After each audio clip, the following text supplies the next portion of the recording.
Top quality और consistent performance के लिए सिर्फ सिल्वर पंप नाम याद रखना। जहां अमेरिका ने नागरिकों को ईरान यात्रा न करने की सलाह दी है और अमेरिका को ईरान में अपने लोगों के अपहरण का भी डर सता रहा है। अमेरिका को ईरान में अमेरिकियों की गलत गिरफ्तारी का भी खतरा है। अमेरिका और ईरान की दोहरी नागरिकता वाले लोगों से अपील की गई है। तो बड़ा सवाल ईरान को लेकर, किस तरीके से अब अमेरिका हाई अलर्ट पर है और क्यों आखिर अमेरिकियों को ईरान यात्रा ना करने की अब सलाह दी गई है। फिलहाल एक रिपोर्ट और उस आधार पर बहुत बड़े दावे, जहां ईरान में अमेरिकी नागरिकों के अपहरण का भी एक बहुत बड़ा संकेत इस रिपोर्ट के आधार पर मिल रहा है।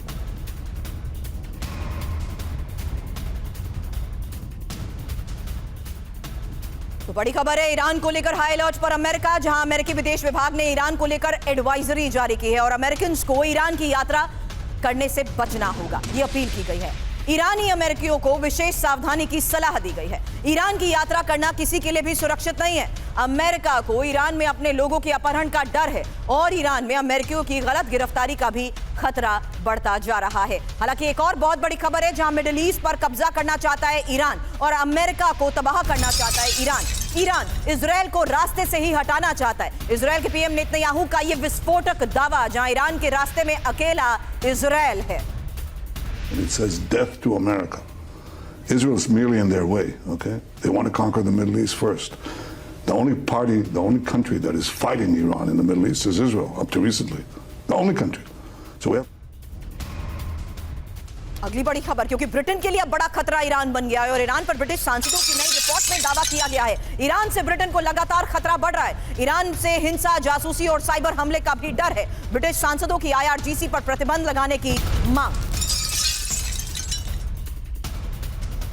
तो ब्रिटेन के लिए कैसे बड़ा खतरा बन रहा है ईरान, ये एक और बहुत बड़ी खबर सामने आई है। और इस बीच ब्रिटिश सांसदों की IRGC पर प्रतिबंध लगाने की भी मांग। ईरान से हिंसा और जासूसी और साइबर हमलों का भी डर और ज्यादा बढ़ गया है। हालांकि ये तीन बड़ी खबरें इस वक्त आपके सामने हैं और अशोक सर, एक अगला बड़ा सवाल उस आधार पर करूंगी, जहां ईरान इजरायल को खत्म करना चाहता है और ईरान मिडिल ईस्ट में किस तरीके से बादशाहत कायम करना चाहता है, यही बड़ा सवाल। लेकिन ब्रिटेन के लिए फिलहाल कैसे यह खतरा बन चुका है, एक इंफॉर्मेशन, क्योंकि ब्रिटेन के लिए रूस और चीन के बाद अब ईरान नया खतरा बन गए हैं और ईरान से निपटने के लिए ब्रिटिश सरकार भी पूरी तरीके से तैयार नहीं है। संसद की खुफिया और सुरक्षा सीमित की रिपोर्ट में यह दावा किया गया है, ब्रिटेन को ईरान से हिंसा और जासूसी और साइबर हमलों का भी डर बढ़ गया है और देश भर में मौजूद इजरायली समूह पर हमले का भी डर है। ईरान से उन सभी चीजों का खतरा जिनकी हमें फिक्र होनी चाहिए। समिति की इस रिपोर्ट में यह दावा किया गया। Over to you Ashok sir. जी, आप बिल्कुल ठीक करेंगे, ये रिपोर्ट है बिल्कुल ठीक है, क्योंकि ईरान चाहे उसके विरुद्ध कितना भी हमले किए गए हों, अमेरिका ने बस्टर बॉम्ब से किया है और इजराइल ने भी किया है, परंतु फिर भी जैसे हम बात कर रहे थे, उसके पास एक तो मिसाइल है, दूसरे उसके पास अपने जो प्रॉक्सी हैं वो पूरे विश्व में कहीं पर उसके वो हैं, चाहे वो हिजबुल्ला हैं, हूती हैं, हमास है, परंतु और देशों में भी उसके एजेंट्स हैं। तो इसीलिए इनको बहुत ये डर है जो कहीं उनके किसी एजेंट से, उनके किसी प्रॉक्सी से उनके विरुद्ध वो कोई ब्रिटेन के विरुद्ध कोई वो काम करवा ले, और जिसका कि बहुत ही अंदेशा है। इजराइल के बाद मैं समझता हूँ, अमेरिका और इजराइल के बाद मैं समझता हूँ यूनाइटेड किंगडम का, इंग्लैंड का ही सबसे ज्यादा उनसे शत्रुता है ईरान से। तो इसीलिए उनको बिल्कुल पूरी तरीके से सचेत रहना पड़ेगा जो ईरान उनके विरुद्ध कुछ भी कदम उठा सकता है। बिल्कुल सर। अब अगला सवाल बख्शी सर आपसे होगा, और ये ईरान की न्यूक्लियर वार्निंग को देखते हुए फिलहाल दो बड़ी खबरें आपके सामने रखती हूँ, क्योंकि न्यूक्लियर प्लांट से संवर्धित यूरेनियम निकालने की तैयारी में है ईरान और इस्फहान प्लांट में संवर्धित यूरेनियम होने की रिपोर्ट भी। ईरान के संवर्धित यूरेनियम को लेकर यह बहुत बड़ा दावा है, जहां ऑपरेशन से पहले नहीं हटाया गया था संवर्धित यूरेनियम पर इजरायली अधिकारियों की वार्निंग क्या है, इस बारे में और डिटेल आपके सामने रखते हैं। लेकिन बहुत बड़ी खबर है ईरान के यूरेनियम पर यह एक और विस्फोटक दावा,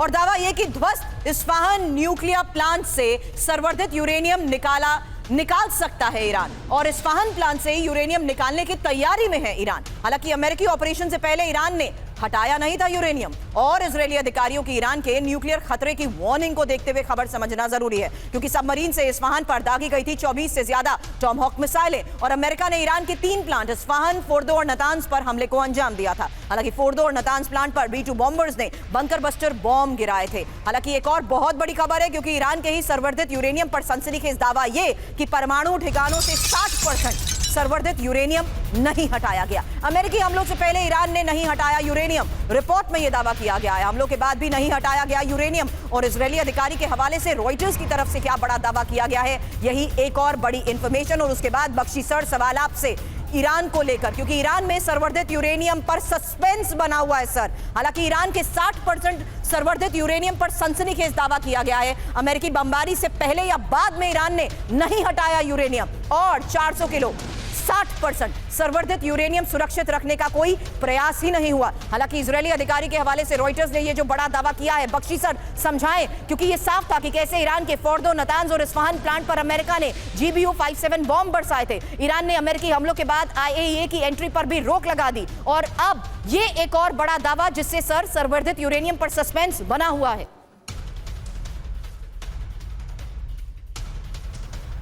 देखिए, जब वो अमेरिका ने B-2 बॉम्बर से GBU-57 बंकर बस्टर बॉम्ब से अटैक किया था फोर्दो पे, और जो इस्फहान और नातान्ज की फैसिलिटी थी उसके ऊपर Tomahawk missile, submarine launch Tomahawk missile से हमला किया था, तो अटकल लगाई जा रही थी कि हमले के पहले खासतर फोर्दो से कई सारे ट्रक्स बाहर एंट्रेंस पे खड़े थे और कहा जा रहा था कि 408 किलोग्राम 60% एनरिच यूरेनियम वहाँ से निकाल के अलग अलग जगह छुपा दिया गया है।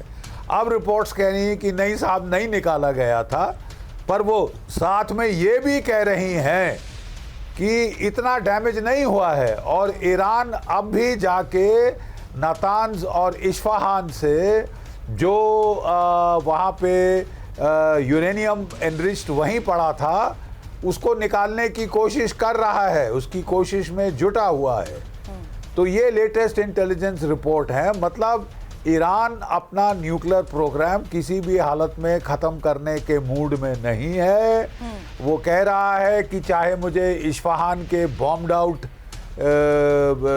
फैसिलिटी से ही निकालना पड़े, हम निकाल के प्रोग्राम जारी रखेंगे। उन्होंने IAEA को इन साइट्स पे आने से साफ मना कर दिया है। Right sir. वो कहते हैं हम तो ट्रीटी के मुताबिक चल रहे थे, आपने कोई संरक्षण नहीं किया। उल्टे IAEA ने इंटेलिजेंस पहुंचाई इजराइल को स्ट्राइक करने के लिए। तो वो कहते हैं कि अब तो साहब हमारे नेशनल सिक्योरिटी सर्वाइवल के लिए ज़रूरी है कि हम न्यूक्लियर बॉम्ब बनाएं। मतलब इतना ओपनली कह रहा है। Right, और इजराइल भी कह रहा है कि 60 दिन हम दे रहे हैं, बंद करो नहीं तो हम जो है शुरू करेंगे फिर से हमले। और इजराइल पूरे मूड में लग रहा है। अमेरिका में एक विचार था जो मागा ग्रुप है उसका, कि भाई अमेरिका को फालतू लड़ाइयों में नहीं पड़ना चाहिए। ईरान से लड़ाई शुरू हुई तो it could be a never ending war. Right sir. ठीक है। तो एक अटकल लगाई जा रही है कि अमेरिका अपने B-2 बॉम्बर्स इजराइल को दे देगा। ठीक है। GBU bunker buster bomb Israel को दे देगा, भाई तुमको फिक्र है, तुम संभालो। Right sir. लेकिन उसके बाद बड़ा सवाल यही खड़ा हो जाता है कि इजराइल अगले फेज के ऑपरेशन के लिए अगर इस तरीके के बॉम्ब्स का इस्तेमाल करता है तो और विध्वंसक वार होगा।